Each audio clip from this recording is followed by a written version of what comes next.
Dear Medyascope viewers, welcome to This Week in Turkey. This evening our guest will be Professor Ali Alpar. He'll be joining us to speak about academic freedoms in Turkey in light of the recent appointment of Melih Bulu as rector to Boğaziçi University. Demonstrations at Boğaziçi University are ongoing against the appointment of Bulu as the new rector of the university.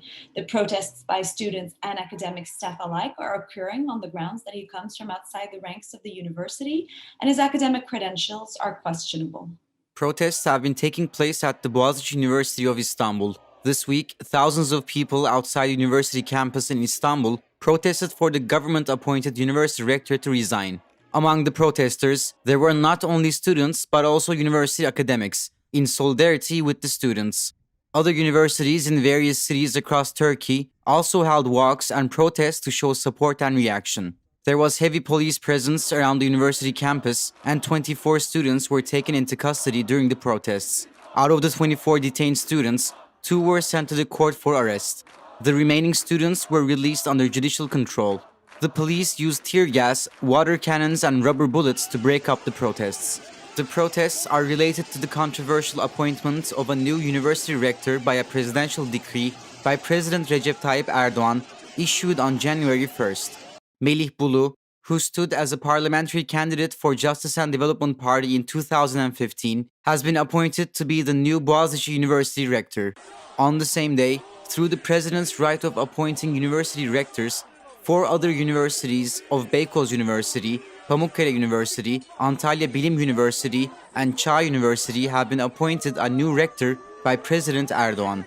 The decision was met with outrage from the student body and faculty members, who interpreted Bulu's appointment as an attempt at curtailing academic freedoms, saying the new rector was the first to be chosen from outside the university community since the 1980 military coup. The new rector, Melih Bulu, has released a statement on Twitter in which he hopes to bring people together at the university and continue to make it one of the top higher education institutions in the world. When he was asked on national television whether he was considering to resign as the student body had been protesting, Melih Bulu said he was not considering to bend to that pressure. He said that his appointment has met global standards. The ruling AKP has also defended Bulu's appointment as legal. The AKP spokesperson Ömer commented that it is not a crime for a person to have a political view. The new rector of Boğaziçi University is also alleged to have plagiarized part of his doctoral dissertation and other academic papers. Boğaziçi is a state university with a socio-economically diverse student body. Often described as Turkey's most prestigious university, it has a long-standing reputation for tolerance and intellectual independence. It was one of the few academic institutions in the country to defy the secular state's ban on headscarves on university campuses in 1997. The ban on headscarves was lifted when Erdoğan came into power. In accordance, through Erdoğan's regime, new laws that gave the government the authority to appoint rectors in lieu of letting universities elect their own came into practice as well. This particular measure is one of the tightening of the government's control on universities. Good evening, Professor Alpar. Thank you so much for joining us. Thank you. So today was the 5th day of protests at Boğaziçi University. The academic staff and students of the university are protesting the government-appointed rector, Melih Bulu. Yet this is not the first government-appointed rector to Boğaziçi. In 2016, Erdoğan had appointed Mehmet Özkan as well. And we'll speak more about the structural problems of higher education in Turkey and their impact on academic freedoms. But first, I'd like to ask you, Professor, in what ways is the appointment of Melih Bulu different from the previous appointment of Mehmet Özkan as rector?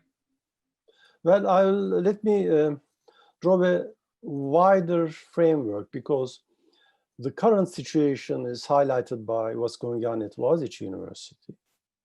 But the situation, the, in quotes, legal framework, of course, affects all universities, whether publicly funded or privately funded. All universities in Turkey are under a very hierarchical system called YÖK, the Central Universities, Central Higher Education Board.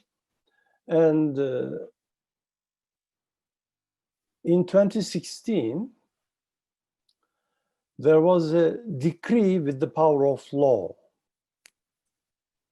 which restricted the system of selection, I should say, of university presidents in Turkey for all universities in the following way.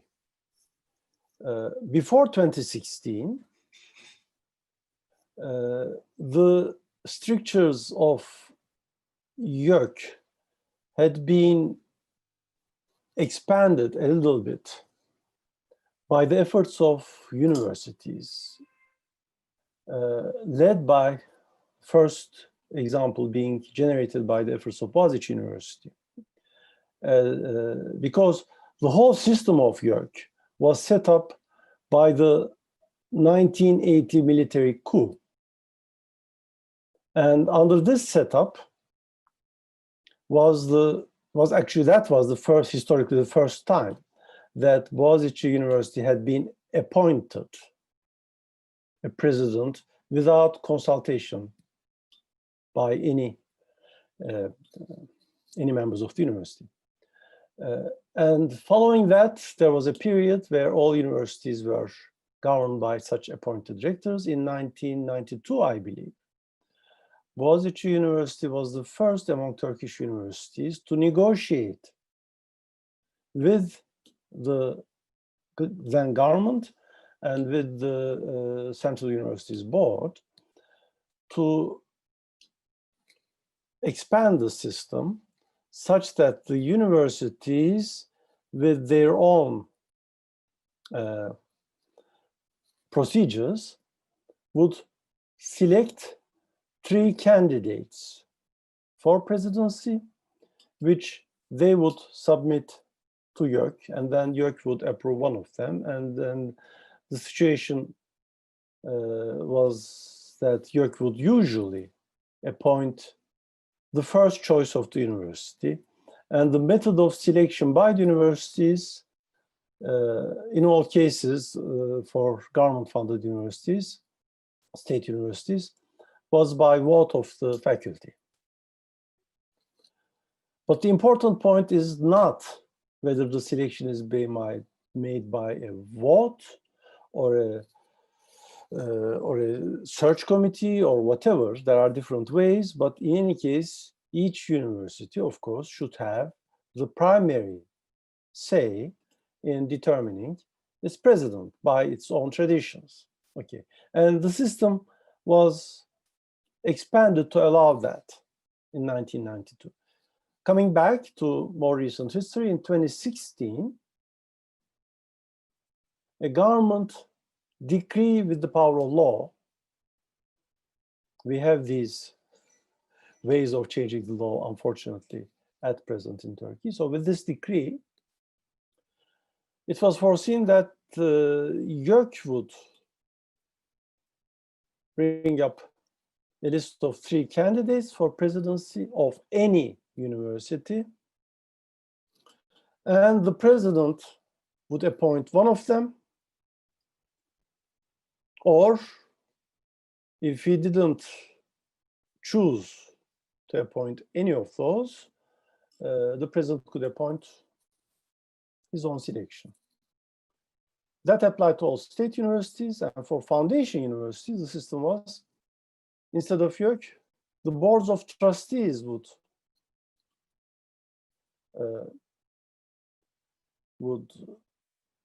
propose 3 candidates, and again, the final appointment would be made by the president. And many universities, including Boğaziçi University with the previous rector,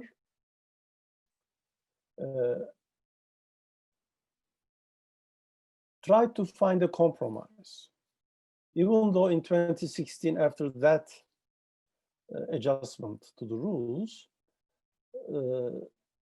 what Boğaziçi University had Boğaziçi University had selected, the extension of the previous president's term, was now overrun by this new decree because York didn't have to even not only didn't have to ask the university for their choices, didn't have to heed any signs from the university. And Professor Özkan was not the university's choice, but he was someone who was a member of faculty in the university, and he was supported by by the faculty as someone who was their colleague and they could work with, and who was to abide by the traditions of that particular university. Now, in 2018, even that was overruled. From 2018 on, the step of the Higher Education Board proposing candidates was no longer required. The new rule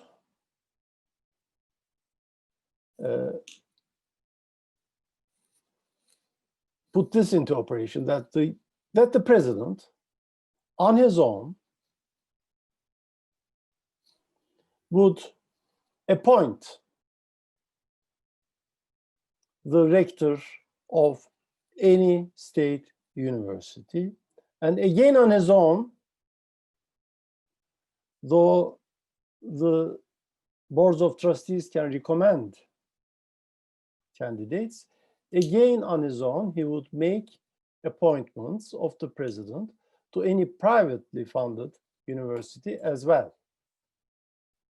So at the moment, according to these changes in the rules, which are not even proper laws, okay, the president of the Republic in Turkey is the sole person to appoint university rectors. Now, to appoint by an external authority is already extremely problematic. And the law does not stipulate any procedures of consultation with any administrative bodies or faculty, or of course not the students of the universities. So this is the background. Thank you so much for tracing that complicated background and how the YÖK, particularly the Committee of Higher Education, has taken on an important role since 1980, and how this has also changed since 2016 and again in 2018. Now, what has also been noticed with the appointments of these new rectors by the president is that they're organically linked somehow to the AKP, to the ruling Justice and Development Party. And so these backgrounds suggest that their appointments are not necessarily thus based on merits. In the Science Academy's report on academic freedoms, you also identify some characteristics of these government-appointed rectors. Could you perhaps speak about some of these negative consequences of universities being stripped from their right to self-governance? And will this politicization of universities along partisan lines have lasting effects? Okay, thank you for bringing up the Science Academy reports. The Science Academy, for the last 5 years, has been issuing reports on the state of academic freedom in Turkey. And these are also available in English translation on our website, bilimakademisi.org. Okay. So what I've summarized is available there, and in our current report on academic freedoms, just issued last month, okay, there is a section titled Rectors and Merit, Academic Merit. Now, whether a rector is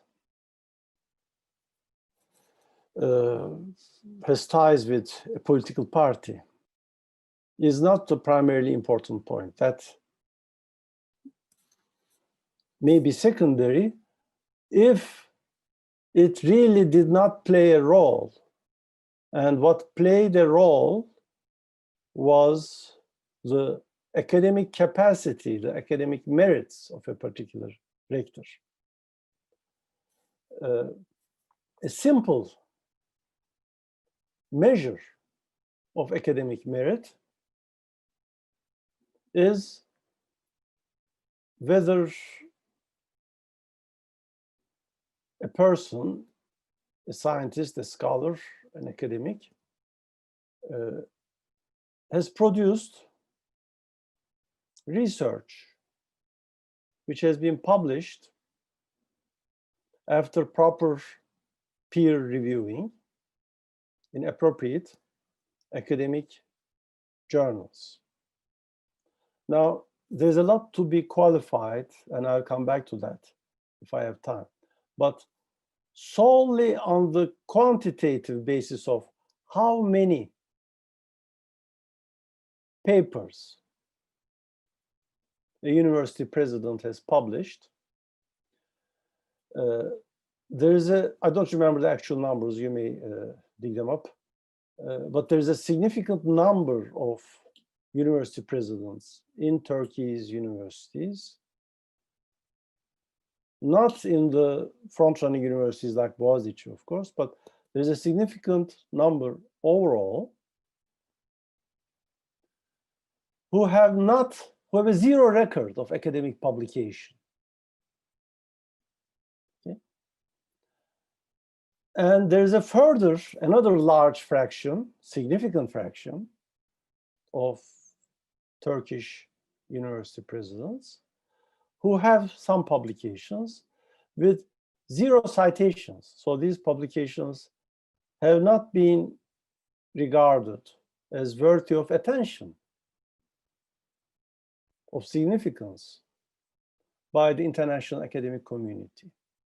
Now, one might argue that the university president could be somebody who excels in her or his administrative qualities, but certainly a degree of achievement in research and a proper record in teaching should be a requirement by whoever is making these choices.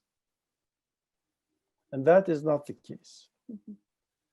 Now, I would like to add one thing to this. The number of publications is a necessary requirement. It is not a sufficient measure, because there are many cases, not just in Turkey, internationally, this is a big problem.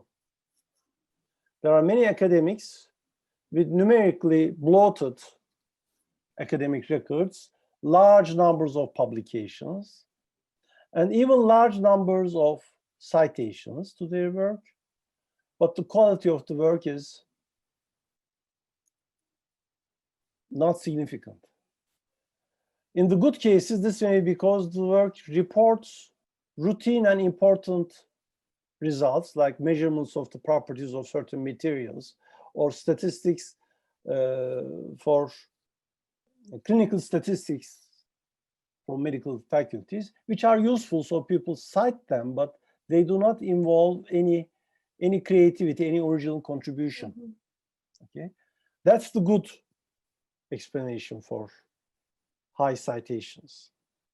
The bad explanation is there is a worldwide problem of very low standard journals which publish for money, who don't have or have very low standards of reviewing.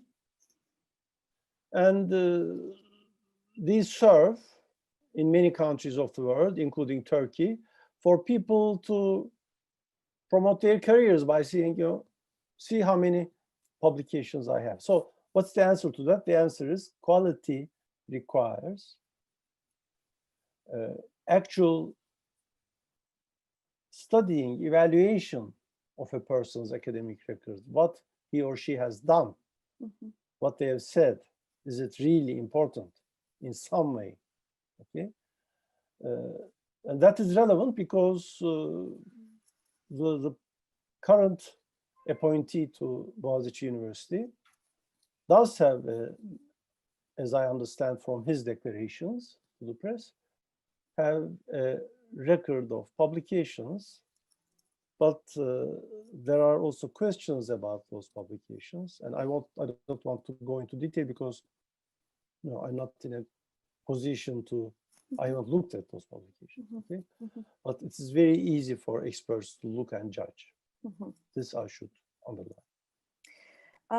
Coming back to Boğaziçi University and the protests that we are seeing there, they've received actually a lot of solidarity, especially from students of other universities, but we've also seen the academic staff both protesting the rector and supporting their students. Yet these protests have been quick to be criminalized by the government and its media. I mean, students protesting have been subjected to house raids and detentions in the last 5 days and so forth. And the criminalization of opposing voices is quite systematic in Turkey. And we'll talk about the brain drain, what they call the brain drain in a bit.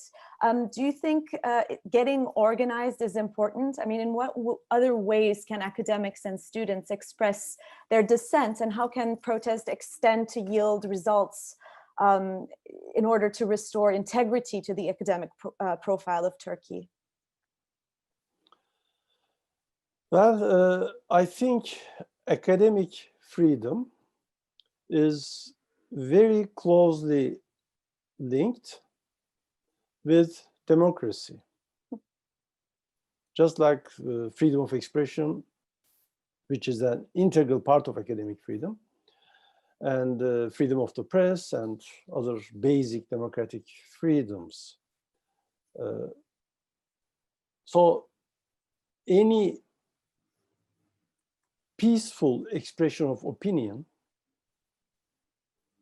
I will not say should be natural in a university, should be natural anywhere in a democratic society. And we have problems there. And if you look at international research on comparing countries according to their standards of democracy and their standards in academic freedom, you compare the maps of the world, you see a very close correlation. There will usually be some elements who try to introduce violence deliberately to provocate whatever, okay? This does not speak for the real protesters, which are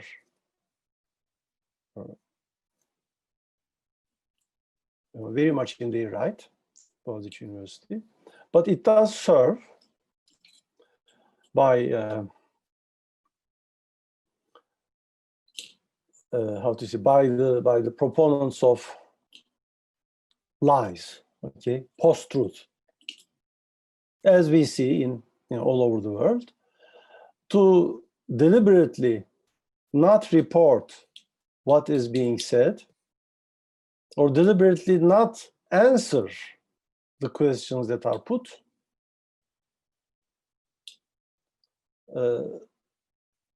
but create a false image, a false range of reporting, and so on. And that's going on. Now, what can academics do? I think they are doing at Boğaziçi what they can do, peacefully protesting, showing that they are not content with being appointed externally, being presented with this appointee. Okay. And of course, after the structural problem, a discussion of the merits And the evidence for those merits of the appointee will come into question. Academics are experts on this. And this is not something very difficult, even for the citizen. If they are careful, any, I would say, interested and objective and to a degree enlightened citizen will know it's something that's been taught in primary or middle schools, that if you write into your own text a quote, a verbatim quote from some other text, there's a punctuation mark. And this is not academic, this is not research, on any text. And when we are taught in school about punctuation marks, where do you use a full stop, where do you use a semicolon, etc. Where do you use quotation marks? Okay. So this kind of, there's both an objection to the current set of rules about governing universities, about their particular implementation, and it will come, and it has come, to an academic, but I think not necessarily even academic, at a public discussion of merits of the appointee. And these things, I'm not saying, these are not things that are decided by authority. These are things that are decided, not very difficult, by evidence. Okay? Yeah. No, without evidence, I'm not in a position to say this or that has happened. Of course. But it's very noticeable that sentences put forth as explanations are not, can be questioned. Yeah. Are not very convincing. The reason why I asked Professor about the criminalization was just to lead to the next question, which has to do with the brain drain from Turkey. Now, due to the restrictions and the erosion of freedom in universities, many have had to leave, whether it's because of they were academics for peace or the purges that happened in 2016. Many academics have left the country to work abroad as a result of this climate of fear that has been governing, opposing voices in universities. So you mentioned, the Science Academy's report also mentions, the scientific merit of certain deans and rectors in Turkey. So how do you see the future of academia in Turkey in terms then of the scientific output and how its educational capabilities for future generation in the context of the brain drain will be affected? Well, it must be understood that the people who are leaving Turkey, young people, or are not returning, are not necessarily those who have already experienced this personally, experienced restriction of freedom in academia personally, but as students or as citizens, they are seeing this going down. And academic research of any kind, I am an astrophysicist, requires an environment where ideas can be expressed freely. Research means you are trying to establish new knowledge. Your guesses are subject to tests to search for evidence. They can be falsified, but you should be free to follow whatever ideas, reasonable ideas, of course, to have some success, you want to do research on. And if the head of your department or your head of your research group, okay, for scientific reasons or prejudices, says, this is not promising, don't do this, okay? you might be intimidated. If she or he says, I forbid you to do this,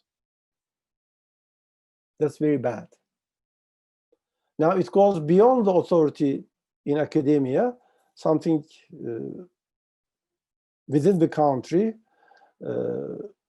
that's very, how to say, all over the place, is interference by authority on matters of expertise, including the performance of scientific research or scholarly work. And in the case of, say, economics or history or political science, this interference by authority can be direct, but also in natural sciences, there's this whole atmosphere. Okay? And you don't want to come to a university. It's not just material conditions. I mean, the reason bright Turkish young people are not returning to academia in Turkey, in fact, not returning to professions in Turkey, is this whole atmosphere of restrictions. So what do I foresee? I think there is still a young generation, a number of them in our universities. I hope some of them can hold on. I hope this will, I mean, this cannot go on like that. It is leaving aside all ethical questions and questions of political morality and democracy.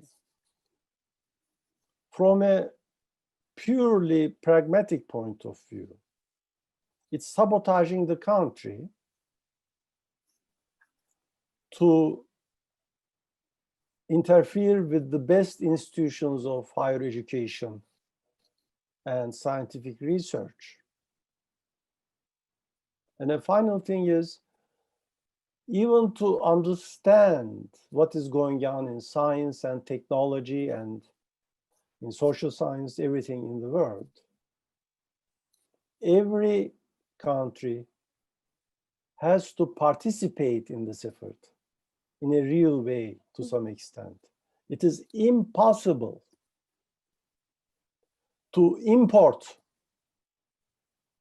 technological results and use them in a successful way if you do not have the people who can or who have already contributed to some aspect of the fundamental scientific research underlying. And that affects the future of the country. Mm-hmm. Of course, the presence of democracy also in parallel affects the future of country. I'm an optimist.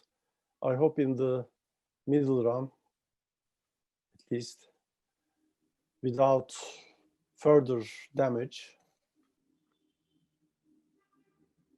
we will come back to real normality, not the new normal.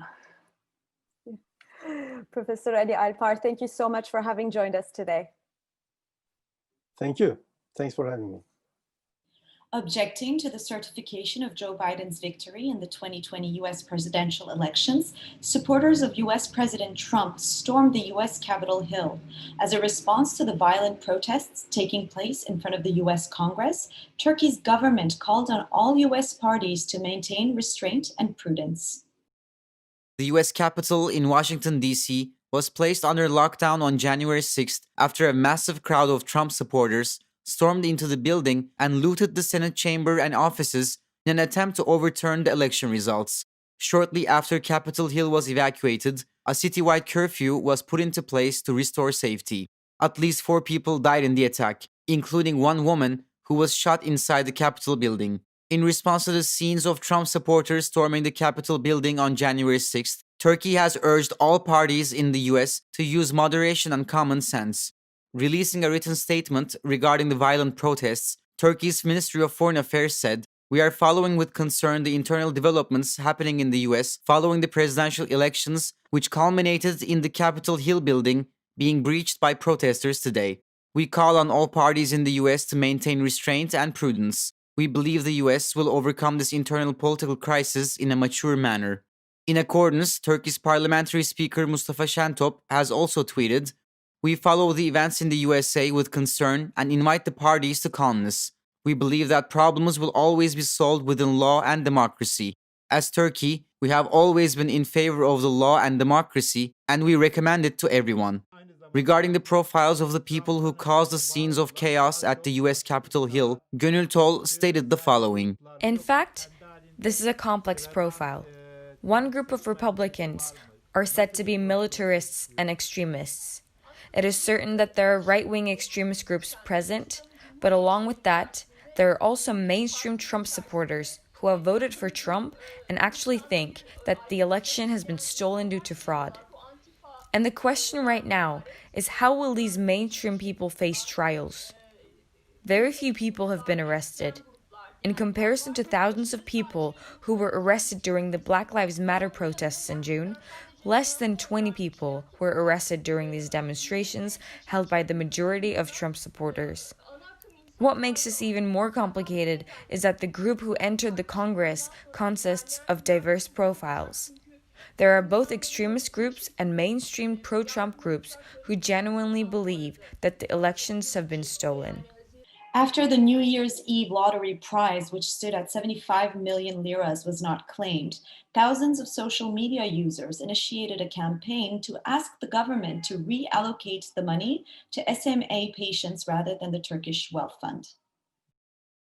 The grand New Year lottery prize of Turkey, which stood at 100 million liras, was divided into 4 as a quarter ticket won it. However, since the other 3 tickets were not sold, it was announced that 3/4 of this amount will be transferred to the Wealth Fund. In reaction, a social media campaign to allocate the unclaimed 75 million lira lottery prize to the treatment of children who suffer from spinal muscular atrophy was started. People's Democratic Party deputy Ömer Faruk Gergerlioğlu mentioned the Family and Social Policies Ministry in a tweet suggesting the allocation of the funds to child SMA patients.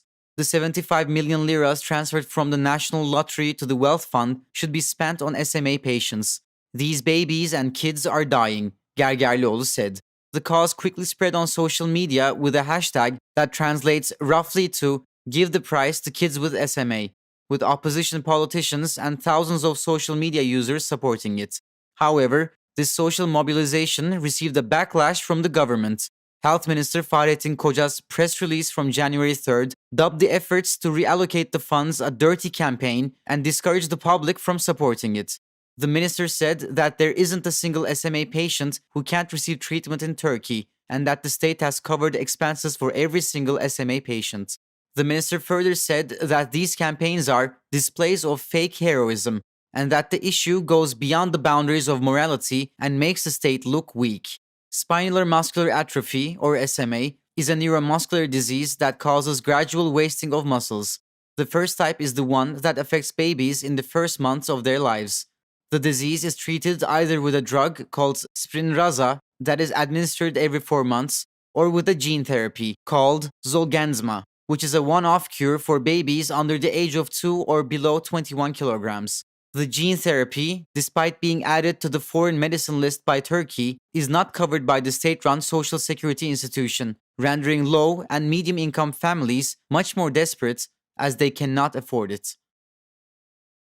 According to the data released by the Ministry of Health, as of January 7th, the daily number of new coronavirus cases has been announced as 12,171, including 1,370 symptomatic patients. With these new additions, the tally of infections topped 2.29 million. A total of 194 people lost their lives to the virus over the past 24 hours, bringing the death toll to 22,264.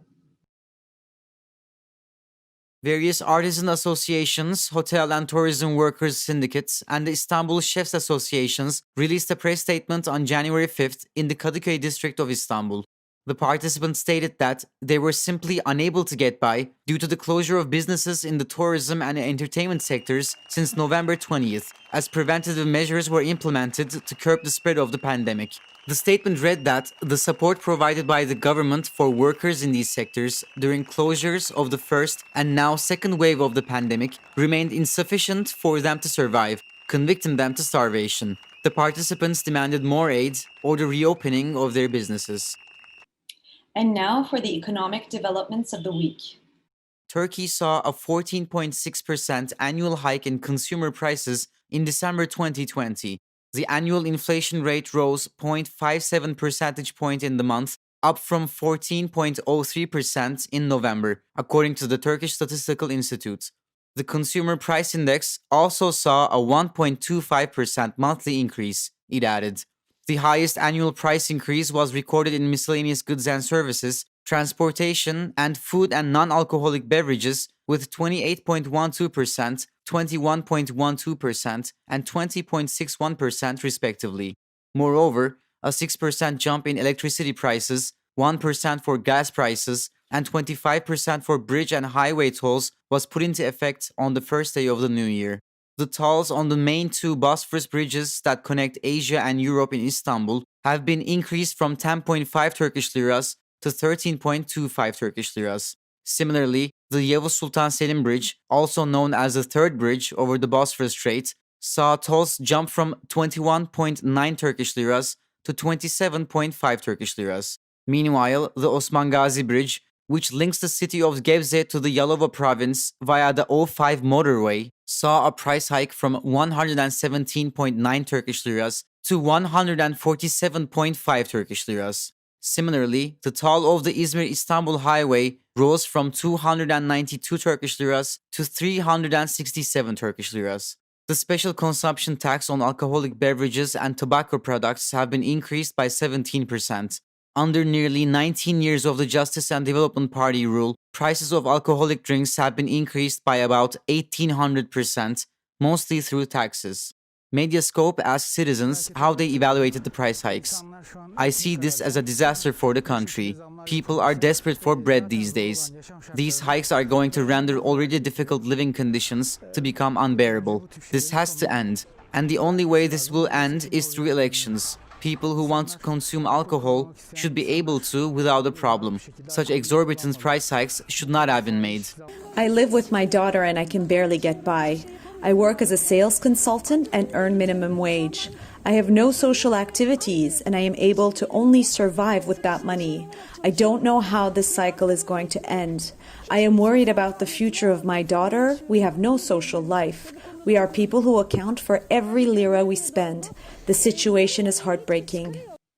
That's all from This Week in Turkey. See you next Friday at 9 p.m. Good night.